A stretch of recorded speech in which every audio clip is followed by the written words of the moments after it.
अस्सलामुअलैकुम व्यूअर्स, उम्मीद करते हैं आप सब ठीक होंगे। अल्लाह ताला आपको अपनी ज़ुबान में रखे। तो आज हम बात करने वाले हैं ज़ेंटल टैबलेट और ज़ेंटल सिरप के बारे में, और आपको बताएंगे कि इस सिरप और टैबलेट को किन किन कंडीशंस में इस्तेमाल करवाया जाता है। अगर आप इसका इस्तेमाल करते हो तो आपको क्या क्या फ़वाइद मिल सकते हैं। उसके अलावा इसके साइड इफ़ेक्ट्स के भी बारे में आपको बताएंगे, और साथ ही साथ तरीका इस्तेमाल के बारे में बताएंगे। तरीका इस्तेमाल जानना आपके लिए बेहद जरूरी है। सबसे पहले उन कंडीशंस पे आ जाते हैं जिन कंडीशंस में इस टैबलेट या सिरप का इस्तेमाल करवाया जाता है। तो वो बच्चे और बड़े जिनके पेट के अंदर कीड़े होते हैं, आंतों के कीड़े होते हैं, उनको खत्म करने के लिए इस सिरप या टैबलेट का इस्तेमाल करवाया जाता है। बच्चों में सिरप का इस्तेमाल करवाया जाता है और बड़ों में या बड़े बच्चों में टैबलेट का इस्तेमाल करवाया जाता है। इसके अलावा इसका इस्तेमाल तब करवाया जाता है जब किसी को दिमागी या जिगर या फेफड़ों में कीड़ों के इन्फेक्शंस हो जाएं, तो उन इन्फेक्शंस को ठीक करने के लिए इस सिरप या टैबलेट का इस्तेमाल करवाया जाता है। ये सिरप या ये टैबलेट जब आप लेते हो तो आपके जो पेट के कीड़े होते हैं उनको खत्म करने में ये काफी ज्यादा मदद करते हैं। उसके अलावा अगर आपको इन्फेक्शन हो जाए कीड़ों का, तो उसको भी ठीक करने में ये सिरप या टैबलेट काफी ज्यादा मदद करते हैं।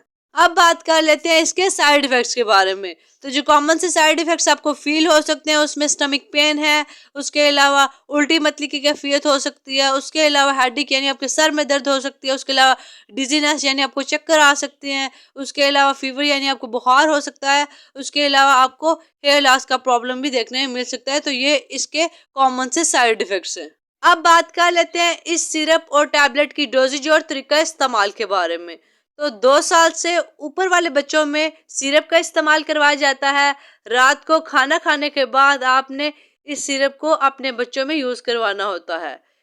2 टीस्पून इसमें अवेलेबल होते हैं और आपने दोनों के दोनों टीस्पून एक ही बार अपने बच्चे को पिलाने होते हैं रात को खाना खाने के बाद। अगर आपके बच्चे थोड़े बड़े हैं, वो टैबलेट खा सकते हैं, तो फिर टैबलेट का इस्तेमाल करवाया जाता है और दोनों टैबलेट एक ही साथ देनी होती है। खाना खाने के बाद टैबलेट को लेना होता है। बड़ों में भी टैबलेट का इस्तेमाल करवाया जाता है और दोनों की दोनों टैबलेट इकट्ठी लेनी होती हैं। जब आप इस टैबलेट को ले लें या बच्चों में सिरप का इस्तेमाल कर लें, तो फिर आपने क्या करना है कि 14 दिन बाद फिर यही डोज आपने रिपीट करनी होती है। जब आप इस टैबलेट को या सिरप को पहली बार लेते हो तो आपके पेट के कीड़े खत्म हो जाते हैं, लेकिन जो पेट के अंदर कीड़ों ने अंडे दिए होते हैं वो खत्म नहीं होते। तो फिर जब आप 14 दिन बाद ये डोज रिपीट करते हो, तो फिर जो उन अंडों में से कीड़े निकलते हैं वो खत्म हो जाते हैं और फिर मजीद आगे आपके पेट के अंदर कीड़े नहीं होते।